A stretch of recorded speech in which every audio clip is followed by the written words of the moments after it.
Welcome back. This is another reminder that this video is being shared with permission from Scholastic and will be taken down in June. We're going to start off with our riddles of the day. The one from yesterday was, during which month do people sleep the least? The answer is February, because there's less days. The next riddle is, what is made of water but will die if you put it into water? I'm going to leave that there for you guys to think about. As you're doing that, we're going to go ahead and read. We're reading two chapters today, chapters 35 and 36. Chapter 35 is called In Case of Damage. They took her to the library. It had been transformed into a headquarters for the invasion, the long tables filled with portable work screens manned by specials, its usual quiet replaced by a buzz of clipped exchanges and commands. The razor voices of the cruel pretty set Tally's teeth on edge. Dr. Cable waited at one of the long tables. Reading an old magazine, she seemed almost relaxed, at a remove from the activity all around her. Ah, Tally! She bared her teeth in an attempt at a smile. Nice to see you. Sit down. Tally wondered what was behind the doctor's greeting. The specials had treated Tally like an accomplice. Had some signal from the pendant reached them before she had destroyed it? In any case, her only chance of escape was to play along. She pulled out a chair and sat down. Goodness, look at you, Dr. Cable said. For someone who wants to be a pretty, you're always such a sight. I've had a rough morning. You seem to have been in a scrape. Tally shrugged. I was just trying to get out of the way. Indeed, Dr. Cable placed the magazines face down on the table. That's something you don't seem to be very good at. Tally coughed twice, the last bit of pepper leaving her lungs. I guess not. Dr. Cable glanced at her work screen. I see we had you among the resistors. Some of the Smokies already suspected me, so when I heard you guys coming, I tried to get out of town. I didn't want to be around when everyone realized what was happening, in case they got mad at me. Self-preservation. Well, at least you're good at something. I didn't ask you to come here. No, and you took your time, too. Dr. Cable leaned back, making a steeple of her long, thin fingers. How long have you been here, exactly? Tally forced herself to cough again, wondering if she dared lie. Her voice, still harsh and uneven from inhaling the pepper, wasn't likely to give her away, and although Dr. Cable's office back in the city might be one big lie detector, this table and chair were solid wood, without any tricks inside. But Tally hedged. Not that long. You didn't get here as quickly as I'd hoped. I almost didn't make it at all, and when I did, it was ages after my birthday. That's why they suspected me. Dr. Cable shook her head. I suppose I should have been worried about you, out in the wild all alone. Poor Tally. Thank you for your concern. I'm sure you would have used the pendant if you'd gotten into any real trouble, self-preservation being your only skill. Tally sneered. Unless I'd fallen off a cliff, which almost happened. We would have still come for you. If the pendant had been damaged, it would have sent a signal automatically. The words sunk in slowly. If the pendant had been damaged.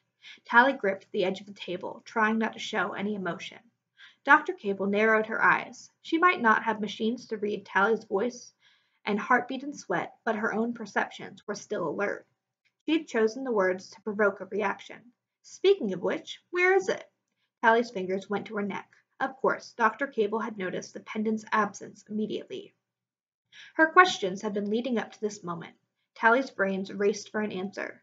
The handcuffs were off. She had to get out of there, to the trading post. Hopefully her hoverboard still lay on the roof, unfolded and charging in the morning sun. I hid it, she said. I was scared. Scared of what? Last night, after I was sure this really was the smoke, I activated the pendant.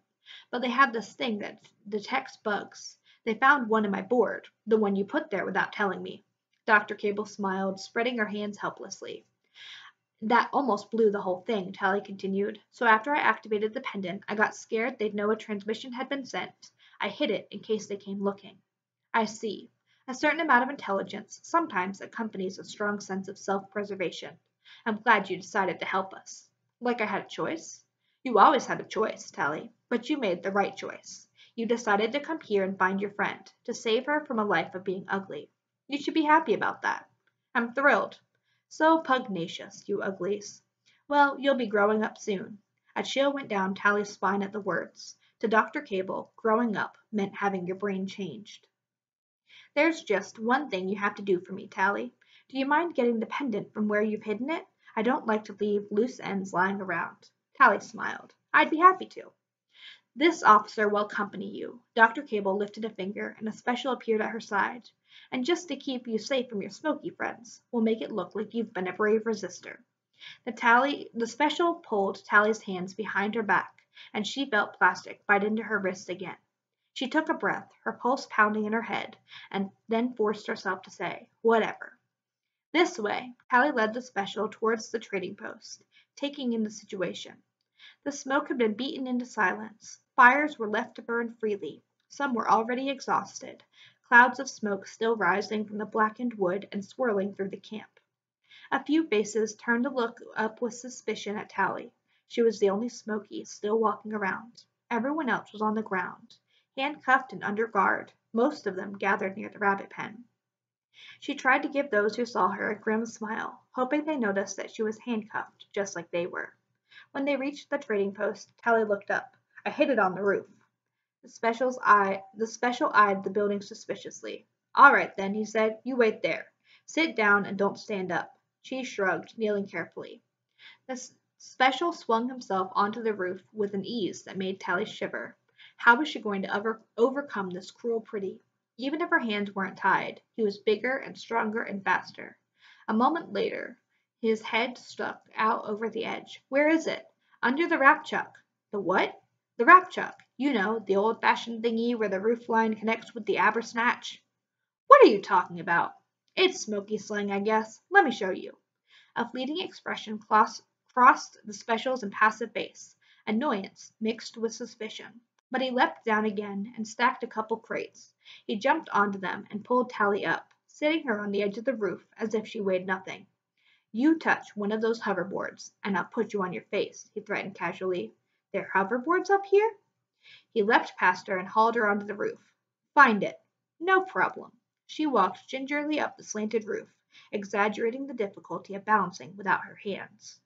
The solar cells of the recharging hoverboards were blindingly bright in the sun, and Tally's board lay too far away on the other side of the roof, and it was unfolded into 8 sections. Folding it back up would take a solid minute. But Tally saw one nearby, Croy's maybe, that had only been unfolded once. Its light was green. One kick to close it and the board would be ready to fly. But Tally couldn't fly with her hands bound. She'd fall off on the first turn. She took a deep breath, ignoring the part of her brain that saw only the distance to the ground. As long as the special was as fast and strong as he seemed. "I'm wearing a bungee jacket," she lied to herself. "Nothing can possibly happen." Tally let her bare feet trip and tumbled down the slope. The rough shingles battered Tally's knees and elbows as she rolled, letting out a cry of pain. She fought to stay on the roof, her feet scrambling against the wood to slow herself down. Just as she reached the edge, an iron grip fastened onto her shoulder. She rolled off into space, the ground looming below. But Tally jerked to a halt, her arms wrenching in its socket, and she heard the special's razor-voiced curse. She spun for a moment, her fall arrested, and then they both started to slip. She could hear the special's fingers and feet scrabbling for purchase. However strong he might be, there was nothing for him to hold on to. Tally was going to fall, but at least she was going to take him with her. Then a grunt came from the special, and Tally felt herself being pulled up in a mighty heave. She was thrown back onto the roof, and a shadow passed over her. Something hit the ground below. The special had thrown himself off the roof to save her. She rolled up into a crouch and stood, lifted half of Croy's hoverboard with one foot, and flipped it close. A noise came from the edge of the roof, and Tally stepped away from Croy's board. The special's finger appeared, and then his body swung into view. He was completely unhurt. "Are you okay?" she asked. "Wow, you guys are strong. Thanks for saving me." He looked at her coolly. "Just get what we came for, and try not to kill yourself."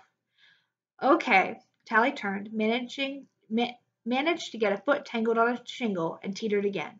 The special had her in his arms in a second. Finally she heard real anger in his voice. "You Uglies are so incompetent." "Well, maybe if you could." Even before it was out of her mouth, she felt the pressure on her wrist disappear. She brought her hands around the front and rubbed her shoulders. "Ow, thanks." "Listen," he said, the razors in his cruel voice sharper than ever. "I don't want to hurt you, but you will if you have to." Tally smiled. He was standing in exactly the right place. "Just to get whatever Dr. Cable wants, and don't you dare touch one of those hoverboards." Don't worry, I don't have to, she said, and snapped the fingers of both hands as loudly as she could.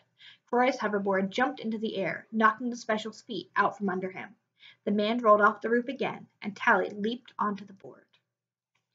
Next chapter is called Run. Tally had never ridden a hoverboard barefoot before. Young Smokies had all kinds of competitions, carrying weights or riding double, but no one was ever that stupid. She almost fell off with the first turn, zooming down a new path they'd spiked with metal scraps only a few days before. The moment the board banked, her dirty feet skidded across the surface, spinning her halfway around. Her arms flailed wildly, but somehow Tally kept her footing, shooting across the compound and over the rabbit pen. A ragged cheer rose up below as the captive saw her fly past and realized that someone was making an escape. Tally was too busy staying on the board to glance down. Regaining her balance, Tally realized she wasn't wearing crash bracelets. Any fall would be for real. Her toes gripped the board, and she vowed to take the next turn more slowly.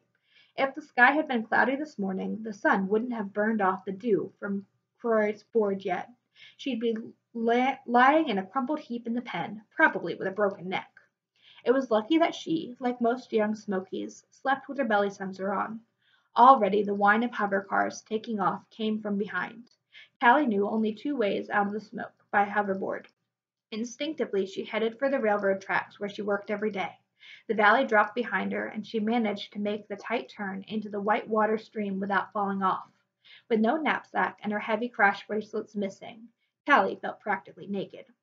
Croy's board wasn't as fast as hers, and it didn't know her style. Riding it was like breaking in new shoes, while running for your life. Over the water, spray struck her face, hands, and feet. Tally knelt, grasping the edge of the board with wet hands, flying as low as she dared. Down here, the spray might make it even harder to ride, but the barrier of the trees kept her invisible. She dared a glance backwards. No hovercar had appeared yet. As she shot down the winding stream, swerving through the familiar hard turns, Tally thought of all the times she and David and Shay had raced each other to the work site. She wondered where David was. Back in camp, bound and ready to be taken to a city he'd never seen before? Would he have his face filed down and replaced by a pretty mask, his brain turned into whatever mush the authorities decided would be acceptable for the former renegade raised in the wild? He shook his head. She shook her head, forcing the image from her mind. David hadn't been among the captured resistors. If he'd been caught, he definitely would have put up a fight. He must have escaped. The roar of a hover car passed overhead, and a shock wave from its passage almost threw Tally from the board. A few seconds later she knew it had spotted her, its screaming turns echoing through the forest as it cut back to the river.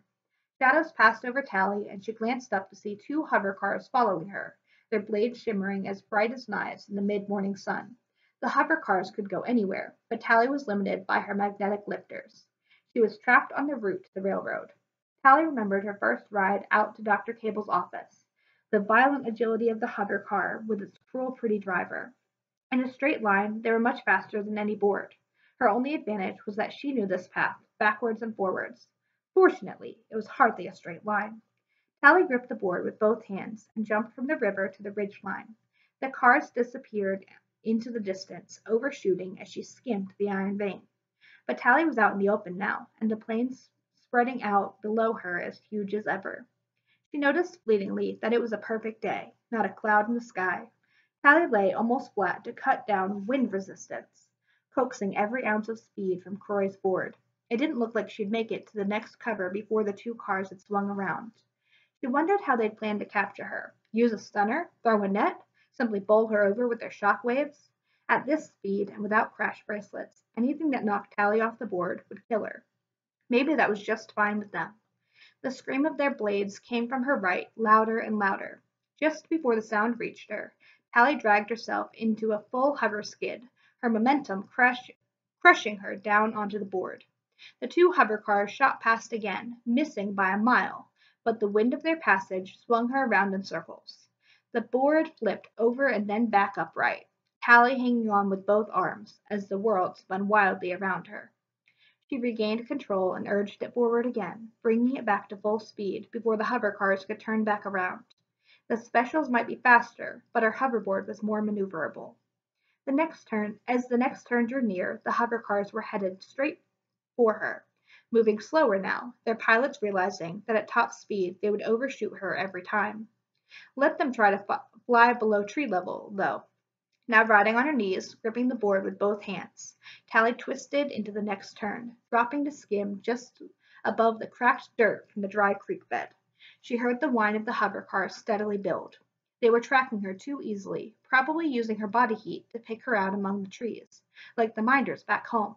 Tally remembered the little portable heater she used to sneak out of her dorm so many times. If only she had it now. Then Tally remembered the caves that David had shown her the first day in the smoke. Under the cold stones of the mountain, her body heat would disappear. She ignored the sound of her pursuers shooting down the creek bed and across the spur of ore, and then onto the river that led to the railroad. She careened along above the water, and the hover cars stayed above tree height, patiently waiting for her to run out of cover. As the turnoff of the railroad approached, Tally increased her speed, skimming the water as fast as she dared. She took the turns at full skid and hurtled down the track.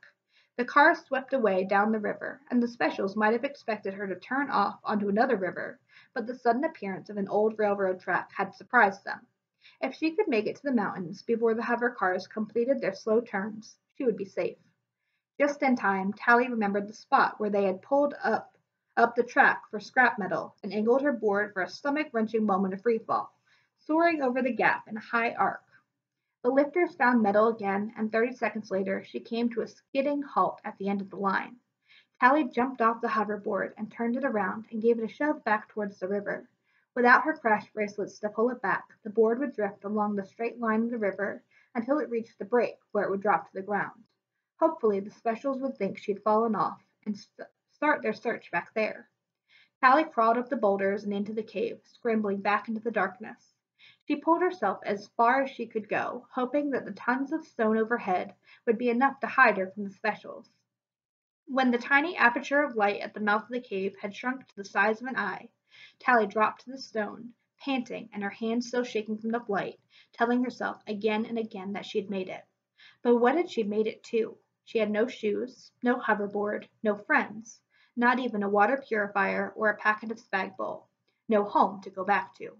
Tally was completely alone. I'm so dead, she said aloud. A voice came out of the dark. Tally, is that you? And that's the end of our chapters for today. Tune in tomorrow to see what happens next. Thanks!